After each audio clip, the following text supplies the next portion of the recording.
Enough of Prince Harry, enough of that woke culture. Let's get real. It's Talking Pints. I'm joined by Christopher Hope from the Daily Telegraph. Cheers, Nigel. Christopher, welcome to the show. Now, we've known each other a long time. Yes. We sat in this very room. We did indeed. You did a Telegraph debate between Vince Cable and myself. He's the only one who would debate you. It was the European election in 2019, I think. Yeah.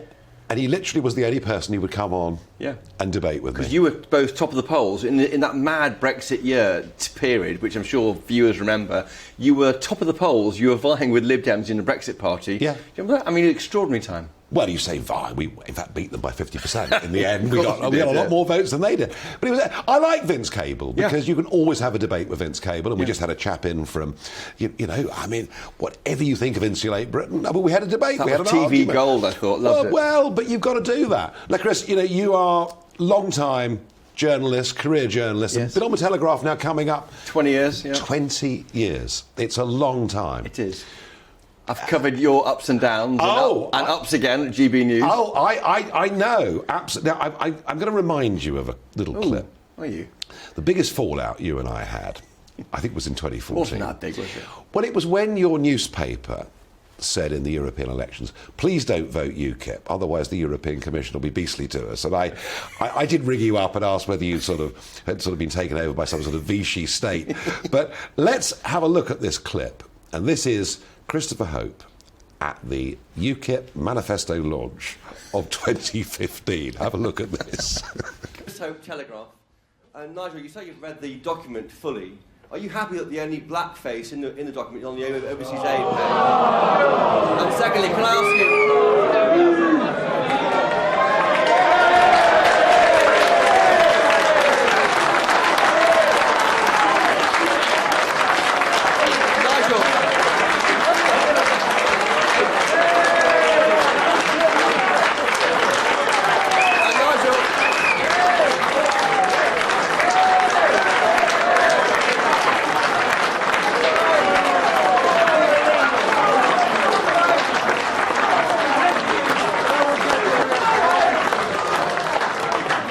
Thank you, Nigel. If you can answer the question, please, Nigel. And second. As I said, you know, I've known you a very, very long time. This was Christopher Hope basically saying, look, UKIP's only got one black face. And if you looked in the room, we probably had more black they all stood up. Asian candidates than any other political stood party up and said, like, we're here. I mean... Yes, I think it was trying to make the point about... I think we made the point by standing up. Back. I mean, that was the concern about UKIP for a lot of people, was that. So it was raising the point about... the international aid page being the only place where you allow those from the minority ethnic. But the room was full of our ethnic candidates. Yeah, and you had this appalled, shocked look on your face, and you hand clapped me. In the end, I joined. You loved it though. It was before Trump. Yes, it was pre-Trump. I mean, I should have said you're fake news. At the time, your colleague, your press guy, Gawain Taylor, the way he'd done it, he had a microphone on a broom handle, which he'd lower in, and we as journalists trying to hang on to it, and I was trying to ask more questions, and I ended up lying across the lap of Andy Bell, screaming, answer the question, Nigel, into it. But that was when UKIP was a real threat to the Tory party. I mean, David Cameron was obsessed about you. He used to call you Nigel Farage. He used to hate the fact you were called Nigel Farage. You thought I gave you some dignity you didn't deserve. That was his position, not other people's. And I think they saw that the establishment, you were a problem. I think for journalists, UKIP was a great story, though, wasn't it? I mean, I think it was just always fun. It was always slightly mad. Great fun people. I mean, because it wasn't it was you tried to be professional, and it always ended up going a bit wrong. I think in the end, we were quite professional. Yeah. But it took a very, very long time to get there. That manifesto, which Suzanne Evans drew up, that was of all the manifestos you did in 2010, 15, 17, I think you'd gone by then. The one in 15 was the one you were most proud of, actually. And much of that manifesto keeps coming back in British politics. Again, see what's being adopted keeps being adopted, keeps being debated. So I was actually very, very proud of that. And it's hard for you. I mean, like the guy on previously from Insulate Britain was saying there's no proportional representation in this country. And that was that's what launched UKIP. Yeah. If Labour hadn't brought it in, in 1997. 99. That gave you your grip on power. That That's wouldn't right. have existed. It was getting into the European Parliament. That was the irony of UKIP. Yeah. It was being in the European Parliament, coming fourth in the first Euro election we fought, then third, then second, then first. But Labour, listen viewers, Labour created this guy.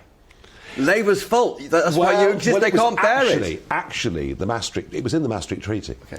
There was a thing in the Maastricht Treaty, a clause in the treaty that talked about some degree of uniformity in elections. So I kind of knew in the mid-90s that at some point this was going to happen. Was it Jack Straw, I think, of memory?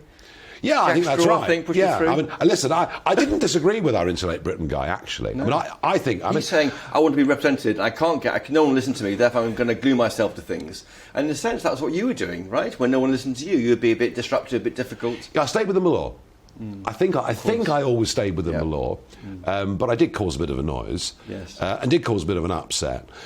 But, Christopher Hope, look at our politics now.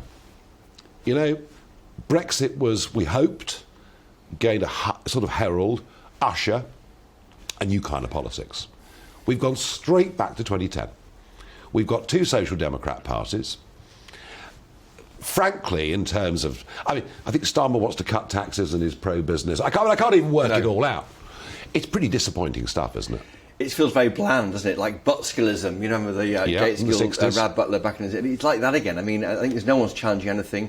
In the House of Commons today, I was making a note of MPs calling for tax cuts. David Davis, Robert Jenrick, John Redwood, of course, Labour wants also to cut the national insurance increase. I think it just seems all over the place, and it just felt quite low-key. There's an ideas void at the heart of politics.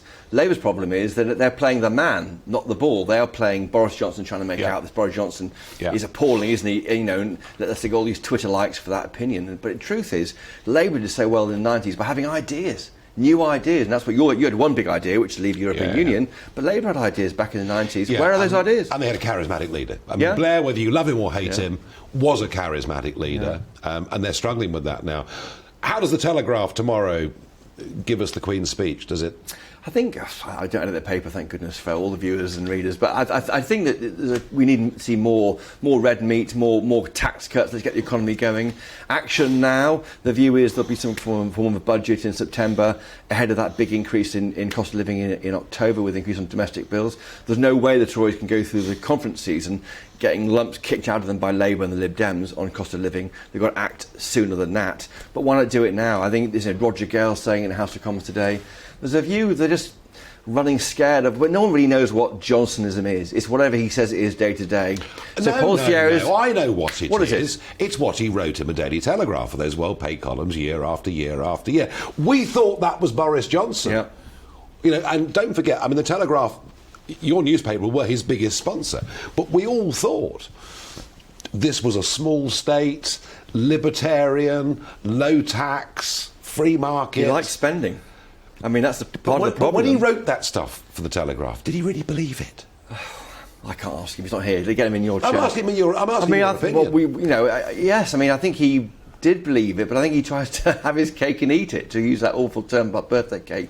I think he's trying to spend heavily, borrow more. That's what worries the Treasury. Worried about the cost of borrowing. That's why they're not allowing to go early on money for household bills. He wanted to go before the spring statement. Rishi Sunak said no, and now it's all about whether, if Rishi survives the reshuffle in July, not clear, then... Now that's the serious stuff, but of course you're also doing the Peterborough column now, the gossip column. Oh, I love that. And this is what you like best, really, isn't it? I give you a weekly call, don't I, about your search for a London club that allows you to smoke outside, all these things. But you're enjoying that enormously. I do. I love it, yeah. I actually love the Telegraph. I'm honoured to work there. I love the readership, I love the people. And I've been there for so long, you start to almost live and breathe the DNA of the place. It's fantastic. No, well, as I said, at the start of this, I've got to know you incredibly well over the years. We've agreed on many things, we've disagreed on many things. But of course, there is one part of your life that I want you to share with our viewers, which, and I think you said to me once, you're never more than a phone call away. No. From your life completely changing. Yeah. And the reason I want to have this story is not because of the awfulness, but because actually it's led to some good things. Hugely good things, yeah. There was in April 2007, a bus went out of control in south west London where we were living, and it did hit my wife Sarah and our daughter Pollyanna and Sarah's mum.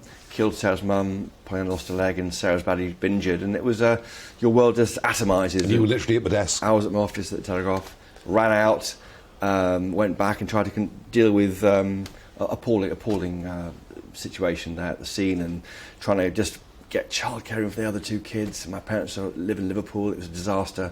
So I think it's time really slowed down. I think as I got through that period. I know you be in your plane crash. You remember this, don't you?